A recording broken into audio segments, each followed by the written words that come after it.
মোহাম্মদ সাল্লাল্লাহু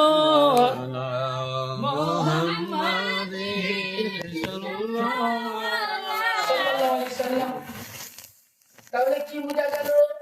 বিবিকে জায়েজ করতে গেলে নবীর প্রতি দরুদ অনিবার্য ওয়াজিব। এবার দেনমোহর।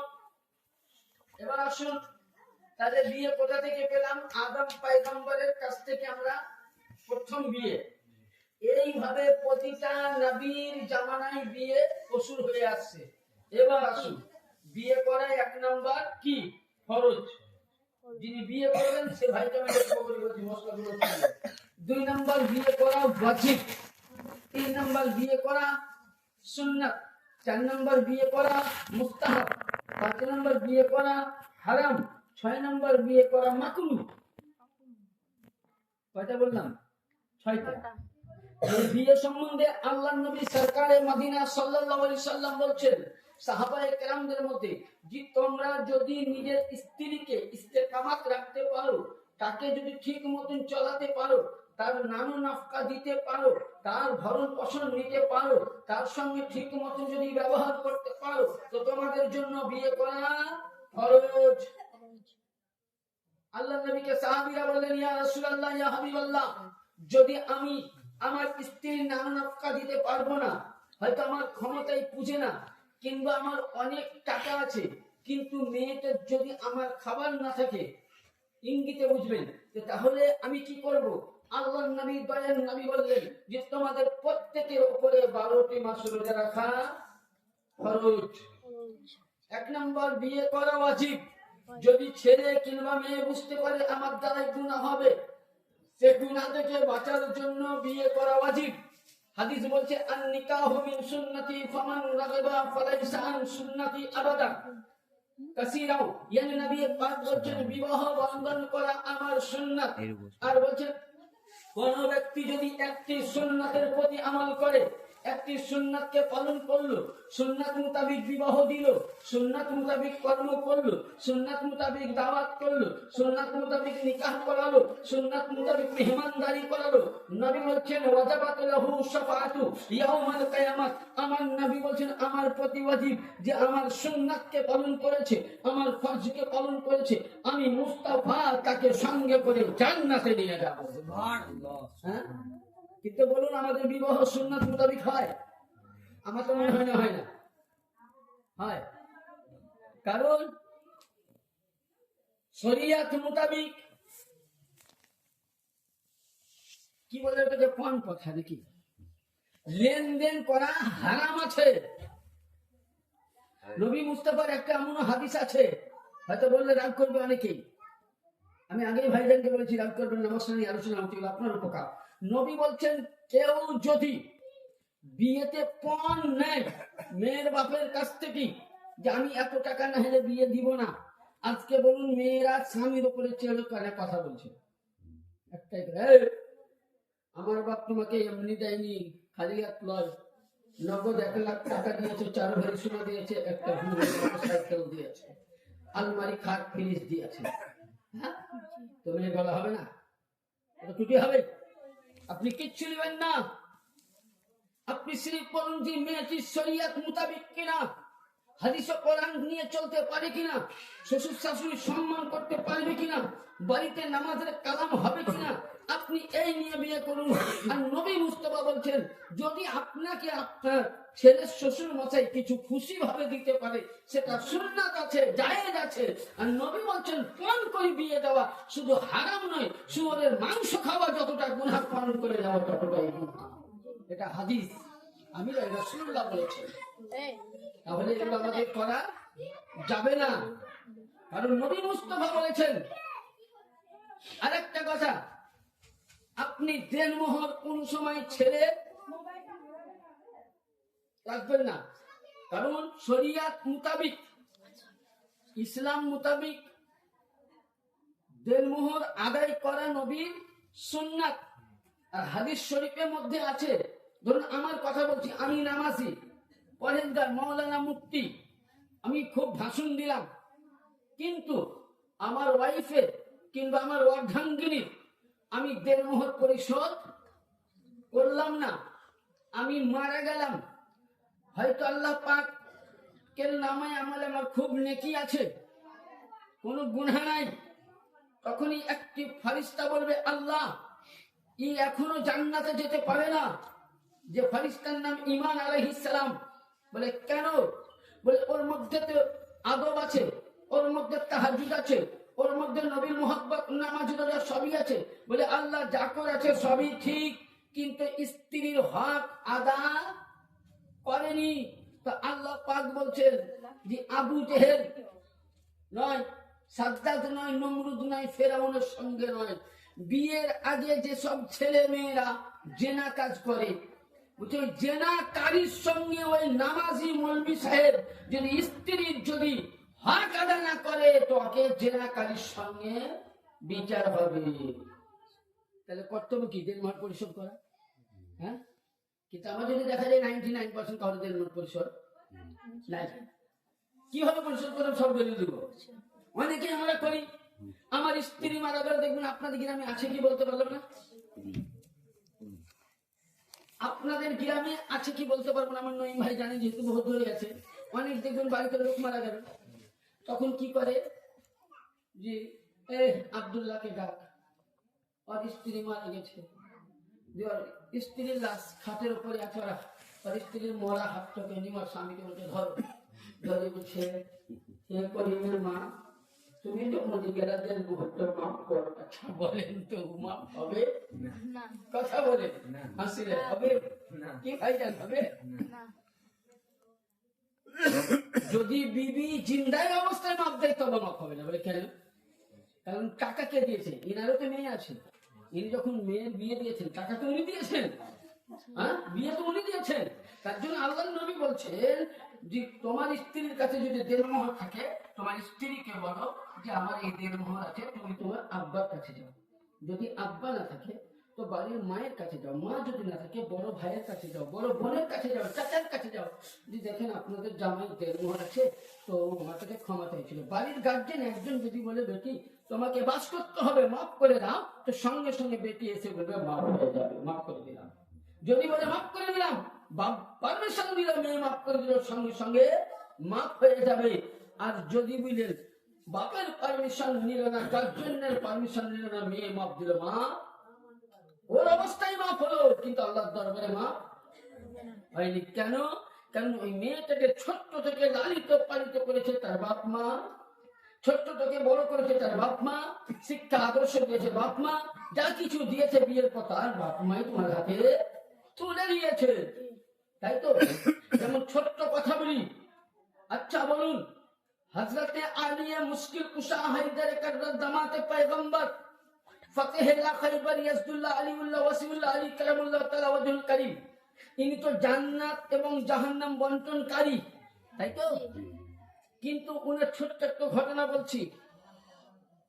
ওনার কিছু দেনমোহর ছিল, তো আল্লাহ পাক ওখানে একটা খেলা খেলেছেন। তাই কবি বলেছেন দয়াল রহমান কে পারে বুঝিতে তোমার শান, আরে মুর্দাকে জিন্দা করো, আরে মরার পরেও দিতে যান, পাক কালামে আছে প্রমাণ। দয়াল রহমান কে পারে বুঝিতে তোমার শান, ইব্রাহিমকে বলো তুমি ছেলে জবাই করিতে, ইসমাইলকে বলো তুমি ধৈর্য ধরে রহিতে, ইব্রাহিমকে বলো তুমি পুত্র কুরবানি করিতে, ইসমাইলকে বলো তুমি সবর করে রহিতে। আবার ফির ছুরিকে মানা করো, না কাটে ইসমাইলের জান, কে পারে বুঝিতে তোমার শান। আল্লাহ শান বুঝতে পারবো? আল্লাহ শান কত বড় নবী ছাড়া কেউ জানে না, নবী শান কত বড় আল্লাহ ছাড়া কেউ জানে না, কোনো মোল্লা বলতে পারবে না। আসুন, তো আল্লাহর এখানে নিশ্চয়ই কোনো খেলা ছিল, আর নবীর নিশ্চয় ওয়াদা ছিল এ গুপ্ত মশলা প্রকাশ্য হচ্ছে, দেখুন কেমন ভাবে আমি প্রকাশ্য দিই, কিন্তু মশলাটাকে ভুল ভাববেন না যে যিনি আলী নবী জামাই, যিনি ফাতে খাইবার, তিনারও জন্মের বাকি ছিল না। এখানে একটা বিরাট মজা ভাড়া আছে। যখন কি কিছুদের বাকি ছিল, মাওলা আলীর সঙ্গে ফাতেমার বিয়ে হলো। অনেক মৌলবী সাহেবরা এই বক্তব্যটা ভুল ভাবে দেয় যে না, আলীও নাকি বিবিদের মোহর আদায় করতে পারেনি বলে কিয়ামতে উঠান ধরে, নাউজুবিল্লাহ, আস্তাগফিরুল্লাহ। এখানে আল্লাহ পাক লিখেছিলেন পত্রতে যে মৌলা আলী জুলফিকার বিক্রির করে যে টাকা পেয়েছে, সেটা মৌলা আলীকে জুলফিকার কে দিয়েছিলেন? জুলফিকার কোথা থেকে এলো? হ্যাঁ, যখন বদরের যুদ্ধতে আমার মৌলা আলী যখন যুদ্ধ করছেন, তো উনার যুদ্ধ করতে করতে তালওয়ার ভেঙে গেল। নবী একটা খাজুরের গাছ দিলেন, ডাল দিলেন, সেখান থেকেও নবী হাতে দিলেন, তালওয়ার হলো, সেটাও ভেঙে গেল। দেখানো সময় আল্লাহ পাক বলছেন জিবরিল আমিন মাওলা আলীর কাছ থেকে, মাওলা আলীর কাছে যাও, সাইফুল্লাহ লা ফাতা ইয়াজদুল্লাহ সাইফুল্লাহ আলাল জুলফিকার। আল্লাহ পাক জান্নাত থেকে মাওলা আলীকে জুলফিকার দান করেছিলেন, আর ওই জুলফিকার দিয়ে উনি লড়াই করেছেন। যে মৌলা আলী ঢাল ব্যবহার করতেন হাতের মধ্যে তালওয়ার ঢালার জন্য, সে ঢালের ওজন ছিল 40 মণ। হাদিস বলছে মৌলা আলীর জুলফিকারের ওজন ছিল 80 মণের ওজন। যে খাইবারের যুদ্ধকে বড় গেট ছিল, কোন সাহাবী উঠাতে পারেনি, মৌলা আলী এক হাতে উঠিয়ে বাইরে ফেলেছিলেন। তার জন্য একে বলা হয় ফাতেহে খাইবার। মানে কোন যুদ্ধতে মাওলা আলী না থাকলে নবী বলছেন সে যুদ্ধ পরাজয় হতো না। তাহলে আলীর দ্বারা কোন ভুল হবে? আল্লাহ পাক এখানে একটা উম্মতের জন্য নবী রাস্তা করে গেছেন। নবী এবং আল্লাহর মনের কথা তো আমরা জানি না, মাওলা আলীর মনের কথা জানি না, হাসান হুসেন ফাতেমা খাতুন জান্নাত পাক এদের মনের কথা জানি না। এদেরকে কে চিনে? আল্লাহ চিনে, আমরা কিন্তু চিনি না। আমরা খালি সমাচরণ করি। কিন্তু আসুন, যখন ওনার বিবাহ হলো, নবী বিয়ে দিলেন, হ্যাঁ, তো হযরত আলী তো নিজে চাচাতো ভাই, তো ফাতেমার সঙ্গে কেন বিয়ে হলো? ভাতিজির সঙ্গে। কি মশলাটা প্রকাশ করা উচিত? পৃথিবীর মধ্যে জান্নাতের মধ্যে দুইজন ব্যক্তি নূরি অবস্থায় বিয়ে হয়েছিল।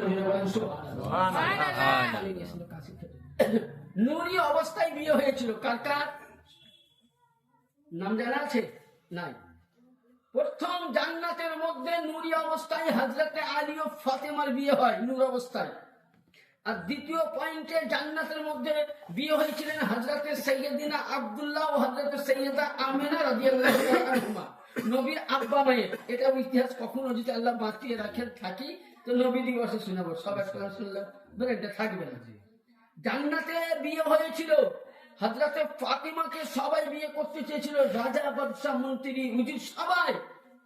হ্যাঁ, আল্লাহ পাক সঙ্গে সঙ্গে জিবরিল আমিনের দ্বারা আমার রাসূলকে ওহী দিলেন। আল্লাহ বলছেন নবী আপনি আসমানে তাকান, তো আসমানে দেখছেন যে হে নবী আপনি যখন নূর ছিলেন, হাসান ও হুসাইন যখন নূর ছিল, ফাতেমা আলীও যখন নূর ছিল, ওই সময় আমি আল্লাহ নিজের হাতে আলী কারামাল্লাহু তাআলা ওয়াজহুর আমি কুদরতি জবান দিয়ে আমি আল্লাহ ফাতেমা এবং আলীর নূরি অবস্থায় বিয়ে পড়িয়েছি। মঞ্জার দেখিয়ে দিলেন দুনিয়া থেকে। বল হাকিকাতান উনি পড়ালেন। চিঠিতে লেখা ছিল যে হে ফাতেমা, আমি তোমার রব্বে কাদির, এই জুলফিকারের কিয়ামত অবধি দেড় মোহরে রাজি হও, বাকি এর বদলে তুমি যা চাইবে কিয়ামতে আমি তাই দিব। বলুন এবার উনি কি চাইবেন? হ্যাঁ, আমার মতন যদি মুফতিকে বলতো মুফতি সাহেব তুমি অমুক আব্দুল করিমের বিটিকে রাজি হয়ে যাও বিয়েতে, আর তুমি যা চাইবা পরে আমি তাই দিব। আমি কি বলতাম যে আল্লাহ ভালোই হয়েছে, বিয়ে তো হোক, তারপরে চাহাবো কিছু বাড়ি গাড়ি টাকা পয়সা, তাই তো? কি কথা খারাপ বলছি? আমার কথা বুঝে আসছে? মানে আমি সুর করি, বক্তব্য রাখি না, বলে আমার কথায় একটা একটা যদি ব্রেনটা না ঢুকে গেলে বক্তব্য শুনে লাভ নেই। তো কি লেখা ছিল তাহলে ইতিহাসটা? কিয়ামতের ময়দানে বের মন দিয়ে শুনবেন, কিয়ামতের ময়দানে ৭৩টা ফিরকা হবে। কয়টা ফিরকা? আমি 73 ফিরকার কোনো বায়ান করবো না, একটা ফিরকা জান্নাত যাবে। জান্নাতি ফিরকাত 72টা তো বাতিল হবে, 73-এর মধ্যে কিছু মানুষ জাহান্নামে যাবে।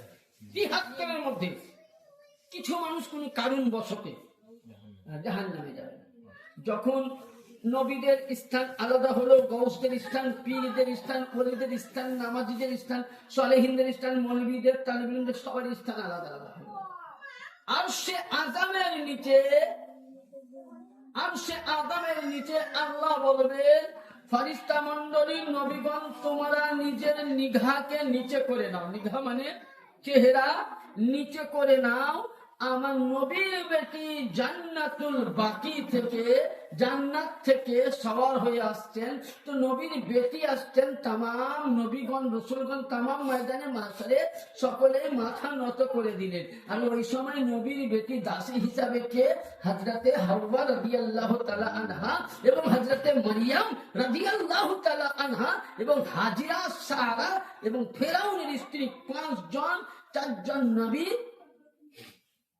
নবীর মা একজন, নবীর স্ত্রী 3 জন, একজন বেদিনের নেক স্ত্রী 5 জন হলেন মা খাতুনে জান্নাতের কি দাসী। এখনকার কিছু কাঠমোল্লা ছুচুন্দর নাক বুচা মৌলবি বলছে ফাতিমা তুই জোহরাকে নাকি কবরের মাটিতে হিসাব করবে। পড়ুন নাউজুবিল্লাহ।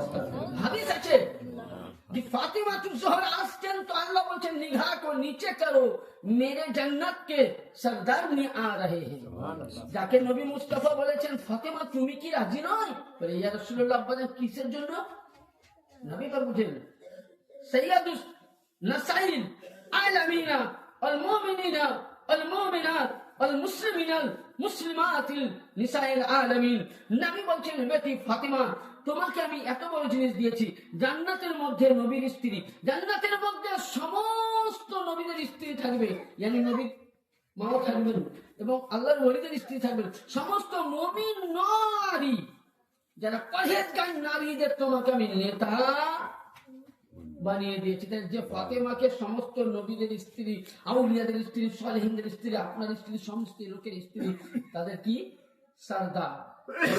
ফাতিমা তুজ জোহরাতে মাটিতে খাবে? এই যে মানুষকে বলেন একটা ভুল হাদিস, এই হাদিস আমরা বাবার কালেও এই যে মৌলবী লাইনে শুরু করে মুফতি পড়ে এবং মুমতাজুল মুহাদ্দিসিন পড়ে 18 বছর করলাম বলেন কোন জায়গাতে ভুল হাদিস একটাও নাই। এরা কোথা থেকে যে পাই বলেন, সে এদের তৈরি হলো আব্দুল ওয়াহাব নাজুদ্দিন এর তৈরি হাদিস। যাই হোক আমি ওদিকে যাচ্ছি না। তো ফাতিমা তো জোর আসবেন, আল্লাহ পাক বলছেন ফাতিমা তুমি কি চাও? সেই পত্রখানা, বুঝতে পারছেন, পত্রখানা দিবেন। আল্লাহ বলছেন বলো ফাতিমা তুমি কি চাও?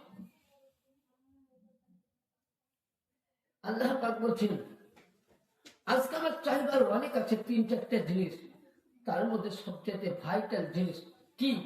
1 নম্বর আমি আপনার কাছে আল্লাহ জানতে চাই যে কোন বিনা দোষে আমার স্বামী হযরত সাইয়্যিদিনা মাওলা আলীকে মসজিদে কুফার মধ্যে 17 রমজান থেকে 20 রমজানের মধ্যে শহীদ করা হয়েছিল।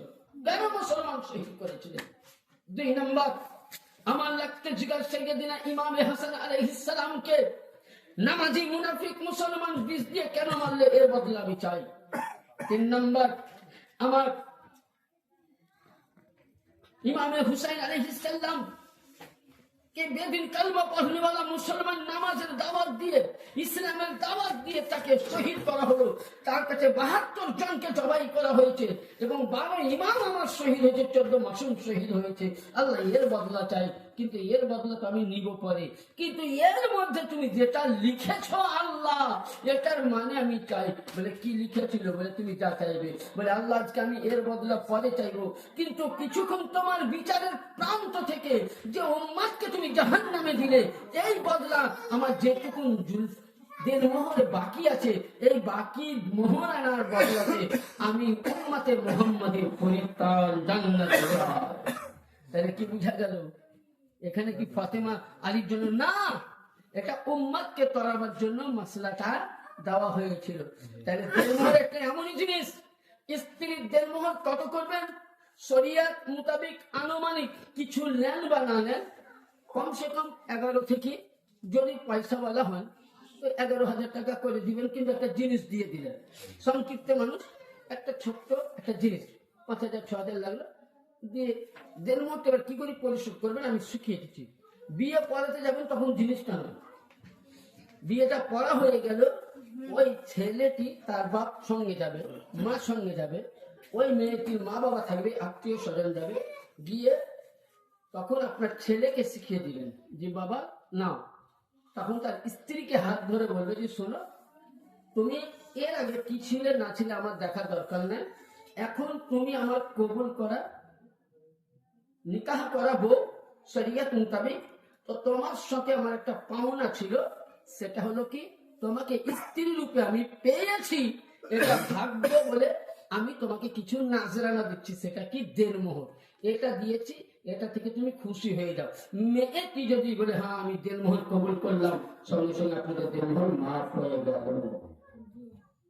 জিনিস না পারলে টাকা কয়টা হাতে দিবে। এবং হাদিস শরীফে আছে ওই টাকা যদি মেয়েটা বাড়ির মধ্যে, শ্বশুর বাড়ির কিংবা নিজের আত্মীয়র মধ্যে, পাড়া প্রতিবেশীর মধ্যে কারোর যদি অসুখ হয়ে থাকে, আর ওই টাকা যদি খাস নিয়তে মেয়েটা কোন ওষুধ, দেখবেন এটা হলো ট্যাবলেট ওষুধ, হলো আল্লাহ, এটা কি একটা হিল্লা, কিন্তু অসুখ ভালো করার কে আল্লাহ। তো ওই সময় আল্লাহ পাক বলছেন ওই পয়সা দিয়ে, ওই টাকা দিয়ে যখন আপনি ওষুধ কিনে খাবেন, তার 100% একবারে তার শরীর সুস্থ হয়ে যাবে। তাহলে দেনমোহর যেমন ব্যক্তি সেরকম মানবেন। ওই ভাববেন যে 1,000 টাকা দেনমোহর করে দিলাম পরিশোধ, বিয়ে জায়েজ হবে না। বলে মৌলভী সাহেব তুমি পড়াও কেন? বলে লিখে দিলাম কলার পথে ছুটে বেড়াবে পথে পথে, যদি না পড়াই তবে মৌলভী সাহেব আপনার কাজে বিয়ে পড়া, আমি 1 টাকা দেই বা 2 টাকা দেই, দেনমোহর হলেই হলো। ও তুমি লাউনি ঠিক, কিন্তু শরিয়তকে তুমি জবাই করতে চাও, 1,000 টাকা দিয়ে 500 টাকা দিয়ে তুমি বিয়ে মেয়েটাকে বউ করতে চাও, তুমি 50,000 টাকা দিয়ে প্যান্ডেল করলে, লক্ষ টাকা দিয়ে খাবার তৈরি করলে, তুমি থিয়েটার গান বাজনা করলে, বক্সকে দিলে, কত কি হরি রং খেললে, তখন তোমার পয়সা তো তোমার অসুবিধা হলো না, তখন তোমার আমি বাধা দিচ্ছি না, বিয়েতে খুশি করার সুন্নাত মুস্তাফা, তখন তোমার গায়ে লাগলো না। যখনই একটা মেয়েকে বৌমা করে ঘরে তুলবা, তখন তোমার 500 বেশি আর 1,001 টাকার বেশি হয় না। ওই সময় বউ কিন্তু মৌলভী যদিও বিয়ে পড়াই, মৌলভী সাহেব পড়াই কেন বলেন? বললাম একটা কথা বললাম, বলে লিখে দিলাম কলার পথে ছুটে বেড়াবে পথে পথে, না পড়ালে গায়ে বলে সুখ করতে শান্তি ভালো, তা করতে আমার গাছতলা ভালো, গ্রামে দ্বন্দ্ব দেখবো না। না হবে না, হ্যাঁ মৌলভী সাহেব আপনি পড়িয়ে দেন কেন? কিন্তু না, প্রতিটা ইমামের কর্তব্য ভাইরাল করা, এই জিনিসটা ভাইরাল করা কর্তব্য। 1,000 টাকা, 1,500 টাকা, 2,000 টাকা, 3,000 টাকা দিয়ে দেনমোহর জায়েজ হবে না।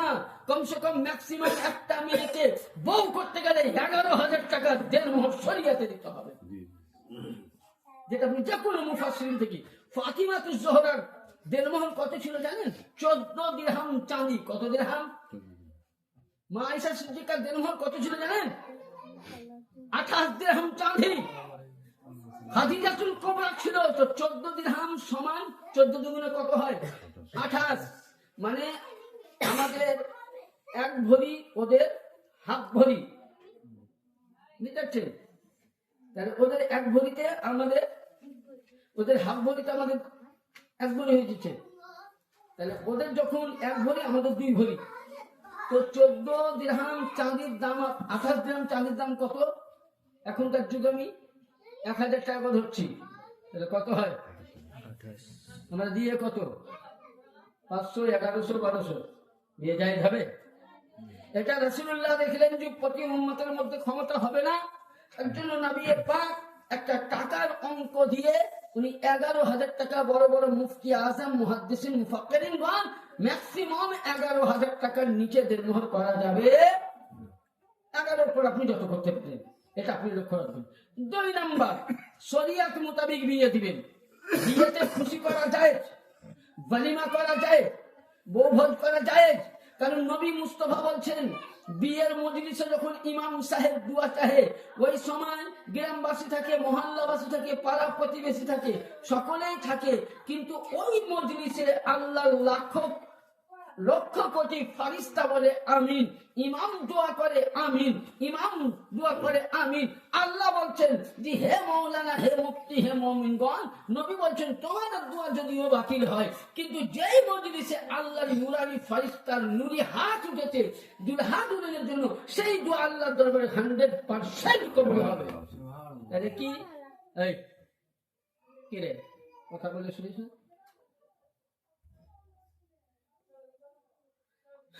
তাহলে কি বোঝা গেল? যে আমার দুয়ার মজলিস, পবিত্র মজলিস, যখন বিয়ের মজলিসে বসবেন কমসে কম আদবের সহিত অজু করে বসবেন। কারণ তো আর নবী বলছেন পৃথিবীর মধ্যে সবচাইতে যদি উত্তম মজলিস দেখতে চাও তো দুলহা দুলহিনের দুয়ার মজলিসে এসো। কেন? সেদিন দুলহা দুলহিনের জন্য দোয়া করা হয় সবারই নাম দিয়ে, নবী রসুলের ওসিলা দিয়ে, এবং সেই দোয়াতে ফারিস্তারা আমিন বলে। তাহলে যে দোয়ায় ফারিস্তারা আমিন বলে সেই দোয়া বাদ যাবে? কিন্তু বলে মন বিষয় আমরা তো দেখতে পাই না, আর আমার চোখ থাকে তো কেন? ফারিস্তাদেরকে সাহাবীরা দেখতে পারেন, তো আমি কি দেখবো? হ্যাঁ, নবী কাছে বসে আছেন, হাজার হাজার সাহাবী নবীকে সালাম করে গেছেন, কিন্তু কোন সাহাবী দেখতে পাইনি। নবী ওয়ালাইকুম সালাম দিয়েছেন, কথা বলেছেন, তাই তো? তাহলে এই যে দোয়া মানে একদম মজলিস, পবিত্র মজলিস। তাহলে আপনার আমার কর্তব্য হবে বিয়ে বাড়িতে সুন্নাত এবং আপনার ওয়ালিমা করা, খাবার করা শরীয়ত মোতাবিক জায়েজ এবং খুব ভালো জিনিস, কিন্তু শরীয়তকে জবাই করে নয়। যদি শরীয়তকে জবাই করে তো ছেলের বাপ মাকে কিয়ামতের দিনে, মেয়ের বাপ মাকে কিয়ামতের দিনে জবাবদিহি দিতে হবে। আমি দয়া করি বলবো, বলুন তো নবী রসুল গৌস কুতুব আপনারা তো বয়োজ্যেষ্ঠ, আচ্ছা আগে আপনাদের জামানায় যখন বিয়ে হয়েছে এরকম না জায়েজ বিয়ে তো হতো ভাইজান? তাহলে একটা জায়েজ মোতাবেক হতো। আগেকার লোকের মানে ঘর বাড়ি মসজিদ ছিল কাঁচা, ইমানটা ছিল পাক্কা। এখনকার লোকের মসজিদ ঘর বাড়ি এসি ওয়ালা, ইমান হলো কাঁচা। কাঁচা বলে তো মসজিদে মসজিদ যখন আপনি নামাজে দাওয়াত দিবেন বলছে সাহেব আমার এখন বয়স, মানে ও মনে হচ্ছে মরবে না। যেমন সাদ্দার কি করলো? জান্নাত দেখলো। তো সাদ্দাতকে একজন রাসূল বলেছিলেন জান্নাতে আছে। তো সাদ্দাত এলাকার যত সুন্দরী নারী, আর পৃথিবীর মধ্যে সবচাইতে দেশের মধ্যে সুন্দরী নারী হলো সৌদি আরবে, সৌন্দর্য নারী ওই এলাকাটা গোটায়। ওই কারকার নারীদেরকে ভাড়াই করে বললেন সুন্দর ঘর তৈরি করেছে জান্নাত। মানে যা মৌলবীর মুখে শুনেছে দামি দামি পাথর দিয়ে ঘর, দামি দামি বললেন স্বর্ণা দিয়ে। যখন বুঝলেন সাদ্দাত যখন জান্নাত তৈরি করে নতুন ঘর করেছে, উদ্বোধন করতে যাবে, একটা পা দরজায় একটা পা বাহিরে। আল্লাহ বলছে ইসরাইল বুঝে যাও, ডান কবজ করো। আল্লাহকে জান্নাত দেখতে দাও, কষ্ট করে করেছে কোটি টাকা দিয়ে, বলছে জান্নাত দেখতে দাও। আল্লাহ বলছে তোমাকে বলছি যাও। সাদ্দাত কি ভেবেছিল? আমার খোদা, আমার মরণ নাই, আমি অমর। তা আমাদের মধ্যে হয়ে গেছে যে আমাদের মরণ হবে না, আমরা তো মরবো না তো বলি বলতে পারি এবং সাহেব কার্যক্রমে আছে, ইনশাল্লাহ চেষ্টা করবো যত তাড়াতাড়ি হোক। না আমি নামাজে যাবো ইনশাল্লাহ। আরে আমি বলছি আপনি নামাজ পড়ুন, বাড়িতে পড়ুন, মাঠে পড়ুন, ঘাটে পড়ুন, রাস্তায় পড়ুন। যখনই আপনি বাড়িতে নামাজ পড়বেন বাড়িতে আল্লাহর রহমত হবে। বাড়িতে আপনি যখন সাজদা করবেন শয়তান পালিয়ে যাবে। বাড়িতে যখন আপনি ওযু করে মুসাল্লা বিছিয়ে আল্লাহু আকবার বলবেন, বাড়ির সমস্ত বালা মুসিবত জিন্ন ভূত দুনিয়া থেকে চলে যাবে। আর যদি বাড়িতে সেজদা না হয়, যদি বাড়িতে সালাম না হয়, যদি বাড়িতে দরুদ না হয়, কোরআন তেলাওয়াত না হয়, তো 3 দিন পর দিনে খাপাখাপি করবে আর মসজিদের মৌলবীর কাছে যাবে, তাবিজ লিখে যাবে। তো মৌলবী সাহেব দেখলে যে আমার পয়সার দরকার, হদ্দ করলে মৌলবী সাহেব ইয়া লাগবে, ওয়া লাগবে করতে করতে বলেন 1200 টাকা। কিছু লাগবে না, 12 নয়া লাগবে না। আমি ওজিফা বলছি দিন চালাবো। কোনো মৌলবীর দরকার নাই। বাড়িতে আল্লাহর নবীর হাদিস আছে যে দিনের মধ্যে একবারও কমসে কম বাড়িতে নামাজ পড়ো, কোরআন তেলাওয়াত করো, দরুদ পড়ো, সালাম পড়ো, আর ওই বাড়িতে তুমি আল্লাহর কাছে বলো, আল্লাহ তুমি আমার বাড়ি থেকে বালা মুসিবত দূর করো, বাড়িতে তুমি রহমত দান করো, বাড়িতে তুমি আমার বিভিন্ন অবদান করো।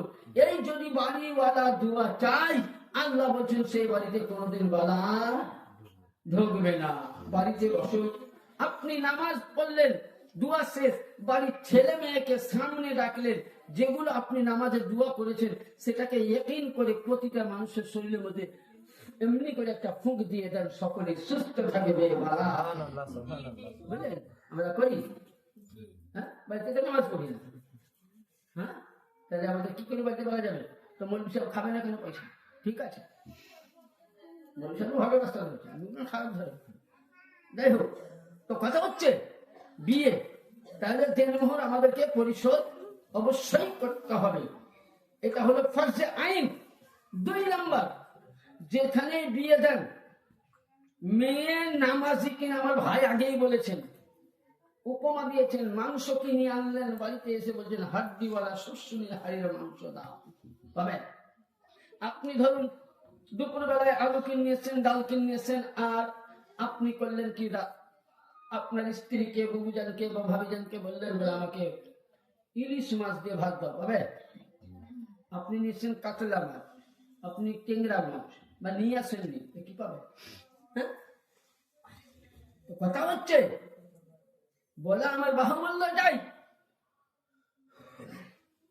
যে জিনিস আপনি খেতে যাবেন সেই জিনিস আপনাকে পরিমাণ মতো আনতে হবে, সেই জিনিস আপনাকে দিতে হবে। তো ওই লোক যখনই আপনি বাড়িতে বিয়ে দিবেন, সর্বপ্রথম এটাই লক্ষ্য করবেন, আপনার বাড়ির পাশে যদি কোনো বাপ হারা মা হারা এতিম সন্তান থাকে, কোন যদি একটা নারী বিধবা থাকে, কোন একটা সন্তান যদি বাপ হারা থাকে, ওই বিয়ের দিনে নবী মুস্তাফা বলছেন আগে তাকে তুমি দাওয়াত দাও। আর নবী বলছেন বড় ভোজের মধ্যে, বড় খানার মধ্যে যদি ওর মধ্যে 10 জন এতিম মিসকিন না থাকে, তো সেই বিয়ে কাউরির জন্য খাওয়া জায়েজ হতে পারে না। এটা মাসলা, কারণ এতিমদেরকে সেবা করে। তার জন্য নবী হাদিস আছে, যদি কোনো এতিম মানুষ থাকে, হয়তো আপনি টাকা দিতে পারেন না, পয়সা দিতে পারেন না, অর্থ নাই, নবী বলছেন তার মাথাতে তুমি একবার যদি হাত বুলিয়ে দাও, তোমার হাতের মধ্যে যতটা চুল আসবে, চুল পরিমাণে 10টা করে গুনাহ তোমার মাফ হবে, 10টা করে নেকি আল্লাহ নামায় আমাদের রাখবে। এই যে আল্লাহ পাক আমাদেরকে অফার গুলো দিয়েছেন। আর বিয়ে যখন দিবে, আমি আগেই বলেছি যে নয়ন ভাই আমার বলে গেলেন যে গোশ নিয়ে হাড্ডিওয়ালা মাংস চাইছো তা নয়, বউর আপনি রং দেখেন ঠিক আছে, তার আগে আপনি গুণ দেখেন। যখনই ছেলের বিয়ে দিবেন, পার্শ্বের বাড়িতে তালাশ নেন যে মেয়েটার চরিত্রটা কেমন, মেয়েটার নামাজি কেমন, মেয়েটা কোরআন জানে কিনা। বউ দেখতে গেছে, বলছে ভাই মেয়ে তো দেখতে মাশাআল্লাহ, কোরআন জানে, থাকবা বাড়িতে শাশুড়ি আছে, ননদ আছে, খালা শাশুড়ি আছে, শিখবে দিয়ে বুঝলেন বিয়ে হলো। তারপরে কিছুই সবই গেল, পাশের বাড়িতে যদি কেউ কোরআন জানে তো যাবো, একটু কোরআন তো আমি তো নামাজে রোজা ধরেছি, তো নামাজ পড়তে কাল থেকে আমার বাড়িতে আসিস। বাপে তুমি বাংলা শেখালা, মাধ্যমিকে 11 12 করালা, বিয়ে graduation Corolla, master degree MSc MMD Corolla, কিন্তু মেয়েটাকে তুমি কোরআন শিক্ষা দিলা না। আর হাদিস বলছে তালাবুল ইলমি আলা কুল্লি ফরিদাতা ওয়াল মুসলিমিন আল মুসলিমাত, মুসলমানের জন্য আল্লাহ পাক দ্বীন ইসলাম শিক্ষা ফরজ করেছেন, বাংলা দুনিয়াবি শিক্ষা নয়। দুনিয়াবি শিক্ষা চলার জন্য জায়েজ, কিন্তু তার সাথে আগে আপনাকে ইসলামকে জানার জন্য অতি অবশ্যই কোরআন দরকার। কিন্তু আমরা শিক্ষা দেই, কারণ আজকে বলি প্রতি মানুষের হায়াত আছে, যেমন এই ভাইজান আছে, আপনার আব্বা বেঁচে আছেন? আজকে ইনার আব্বা চলে গেছেন, এই মজলিসে আমি দোয়া করব বিয়ের জন্য, তার সাথে সাথে ওনার পরিবারের জন্য আমরা দোয়া করব, গ্রামবাসীর জন্য দোয়া করব। কিন্তু আমার দোয়া আপনার কবুল হতেও পারে না হতেও পারে, এদের মধ্যে কাউরির দোয়া না হলে কবুল, বাচ্চাদের দোয়া কবুল হবে। কিন্তু তার আগে ইমাম যখন বলবে আল্লাহ বাড়ির মালিকের আব্বা মা দাদু দাদি শ্বশুর শাশুড়ি এই গ্রামবাসী গেছেন, উনি বলবেন, ইমাম বলবে আল্লাহ এটাকে ক্ষমা করো, জান্নাত দাও, আর উনি বলবেন আমিন। ওই আমিন বলাতে আল্লাহ বলছে ওর 14 গোষ্ঠীকে আমি ক্ষমা করে দিয়েছি। তাহলে মজলিসের মধ্যে ছেলে মারা গেল, বাপ মারা গেল, ছেলে দোয়া করবে, আগে আল্লাহ কবুল হবে। স্বামী মারা গেল, স্ত্রী দু হাত তুলে দোয়া করবে, আগে কবুল হবে। কিন্তু স্ত্রী তো কোরআনই জানে না, দোয়া করতে জানে না, কি করবো? বলে রব্বানা জালামনা, বলে আল্লাহ আমি শিশু বসাই শিখলাম না, কোথায় ছিলাম কোথায় কি করিলাম সেটাও বুঝলাম না, এই তো আমাদের হাল। তাহলে কি করতে হবে? আমরা স্ত্রী হন্না লেবাস, ছোট্ট কথা বলে আলোচনা শেষ।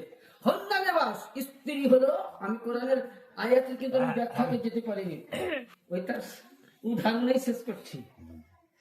এবার হুন্না লেবাস, হুন্না স্ত্রী হবে স্বামীর লেবাস, স্বামী হবে স্ত্রীর লেবাস। যেমন দেহ ঢাকার জন্য কাপড়ের প্রয়োজন, তো ওই রূপ স্ত্রী বলে যে পরের বিটি তাকেও চাকরানি না, তাকে স্ত্রীর মর্যাদা দিতে হবে। কারণ নবী দেখুন কেমন মর্যাদা দিচ্ছেন। আল্লাহ নবী আমার একদিন আয়েশা সিদ্দিকাকে বলছেন খাবার ঢালো, এই পিটুন নবী আয়েশাকে বলছেন খাবার ঢালো। তো নবী রুটি নিলেন, রুটিগুলোকে উনি একটা একটা করে ছিঁড়লেন, এক সাইডে রাখলেন, একটা তরকারির থালাতে নিলেন, নবীও খাচ্ছেন, আয়েশা সিদ্দিকা খাচ্ছেন। তো নবী পাক বলছেন আয়েশা পানি নিয়ে এসো, উনি পানি নিয়ে আসলেন, নেওয়ার পর নবী বলছেন আয়েশা তুমি খাও, মানে আয়েশার বক্তব্য যে নবী খাবে তারপরে আমি খাবো, যেহেতু আমার নবী স্বামী। আর মেয়েরা দেখবেন স্বামীকে কোনদিন জুঠা খাওয়ায় না, খাওয়ায়? হ্যাঁ খাওয়ায় না, মেয়েরা খায় কিন্তু ছেলেরা খাবে না, শরিয়ত দিচ্ছে, দলিল দিচ্ছে, হাদিস শরীফে আছে, নিকাহের বয়ান বুখারীতে আছে। আল্লাহ নবী বলছে আয়েশা তুমি পান করো। তো নবী নিজের হাতে মা আয়েশা সিদ্দিকাকে পানি পান করাচ্ছেন। আর এই পানি যদি বুঝলেন কোন স্ত্রীকে স্বামী খাওয়ায়, তো সকালবেলায় বললেন 5টা মেয়ে ছেলে বললেন জানিস রে বোন, আমার স্বামী এখন আমার গোলাম, যা বলছে তাই শুনছে, আমাকে পানি পর্যন্ত খাওয়াই যাচ্ছে, এটা গোলাম না। মা আয়েশা সিদ্দিকা পানি খেলেন, নবী পাক গ্লাসটাকে এইভাবে ঘুরিয়ে নিলেন, যেখানে আয়েশা সিদ্দিকা লাভ পড়েছিল সেই জায়গায় নবী মুখ লাগালেন, নবী ভাব পান করলেন। আয়েশা সিদ্দিকা জিজ্ঞাসা করছেন আম্মা জান, ইয়া রাসূলুল্লাহ আপনি রহমাতুল লিল আলামিন দয়ালু নবী, আপনি আমার জুতা কেন খেলেন? বলে আমার কাছ থেকে ইসলাম তৈরি হবে, আমার আদর্শ উম্মত তৈরি হবে, আমার চলাতে উম্মত তৈরি হবে, আমার বলাতে আল্লাহর কোরআন তৈরি হবে, আমার বলাতে ইসলামের বিধান তৈরি হবে। আমি এই গ্লাসে পানি দিলাম এই কারণে যে তোমার লব লেগেছে, থুতু লেগেছে, আমার থুতু লাগলো। ইয়ানি যখন স্ত্রী পান করবে ওই জায়গাতে স্বামী যখন মুখে দিয়ে পান করিবে, আল্লাহ বলছেন স্বামী স্ত্রীর মধ্যে এত মোহাব্বত দিবে যে মোহাব্বতে কোনো কাজা থাকবে। কিন্তু কোন স্ত্রী যদি বুঝলেন স্বামীকে জুঠা খায়, তো সকালবেলায় বুঝলেন এই মাঠের ধারে বসে বুঝলেন হাইলাইট মানে বড় বড় গানও ভাইরাল হবে না। স্ত্রী লেবাস, স্বামী যখন মেয়েদের কর্তব্য, স্বামী যখন কাজ করে আসবে ওই সময় কর্তব্য কি, কিছু না করে এক বদনা পানি দাও, টিউবওয়েল আছে বলে ভাই এক বদনা পানি দাও, তাকে পানি দিয়ে পারলে তুমি নিজের হস্ত দিয়ে পাটাকে তুমি ধুইয়ে দাও, পারলে তুমি নিজের কাপড় দিয়ে তাকে পুছে দাও, এটা নবীর হাদিস। এবং স্ত্রী রান্না করছে কিংবা কাজে আছে, তোমার স্ত্রীকে সহযোগিতা করো, নবীর সুন্নাত। স্বামী স্ত্রী এক থালাতে খাবার খাও, নবীর সুন্নাত। স্ত্রী বিপদে পড়লে অসুখ পড়লে তার সেবা করো, নবীর সুন্নাত। কিন্তু নবী পাক বললেন স্ত্রীকে তোমরা কখনো এহনত করো না। আর ওই স্ত্রী যদি তোমার রাজি হয়ে যায়, স্ত্রী যদি তোমার ভালোবাসায় রাজি হয়ে যায়, ওই স্ত্রী যখনই আল্লাহর কাছে স্বামী কাজে গেল, স্বামীকে রাজি করেছে, স্ত্রী বললেন স্বামী দোয়া করছে, আর স্ত্রী বললেন স্বামী দোয়া করে কাজে চলে গেল, নামাজ পড়ে আমার স্ত্রী খুব ভালো, যাতে ভালো থাকে।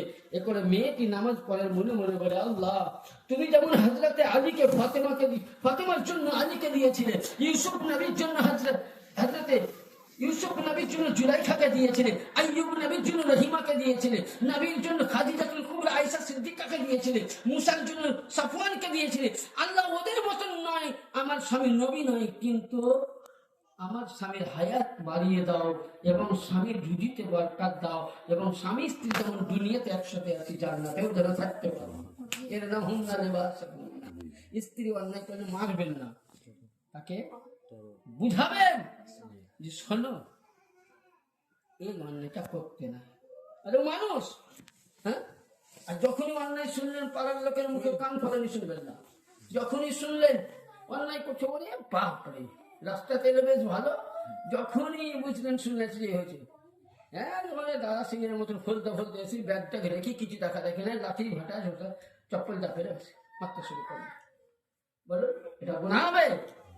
নবী বলছেন স্ত্রী মন করলে বুঝাও, কারণ তুমি তার লেবাস, তার তুমি সাত্তার, স্বামীর পায়ের নিচে স্ত্রী জান্নাত। তবে বলি স্ত্রী যে তোমাকে যে চাচ্ছ না তা নয়, তুমি বুঝাও, তাকে তুমি ভালো সলিউশন দাও যে না এটা করতে হয় না, তুমি যদি এই অন্যায় করো তাহলে আমার বদনাম, আমার পরিবারের বদনাম, আব্বার বদনাম, আমাদের পরে অরুষ ছেলে যারা আসবে তাদেরও একটা কলঙ্ক লাগবে যে তোমার মা ঝগড়ুটি ছিল, তোমার মা অমুক করতে, যাতে এই জিনিসটা না হয়। স্ত্রীকে বুঝাবার চেষ্টা সকলে আমরা করব। আর আল্লাহ পাক যেন যে ভাইয়ের বিবাহ আমি বলবো তার স্ত্রী যেন তার মনের মতন হয়, সকলে বলুন আল্লাহুম্মা আমিন। এবং তার স্ত্রী যেন সুন্দর মতে তিনার মতে যেন স্বামী স্ত্রীর মধ্যে প্রেম ভালোবাসা দিয়ে চলতে পারে, সকলে বলুন আমিন। ওয়া আখির দাওয়ানা আলহামদুলিল্লাহি রাব্বিল আলামিন।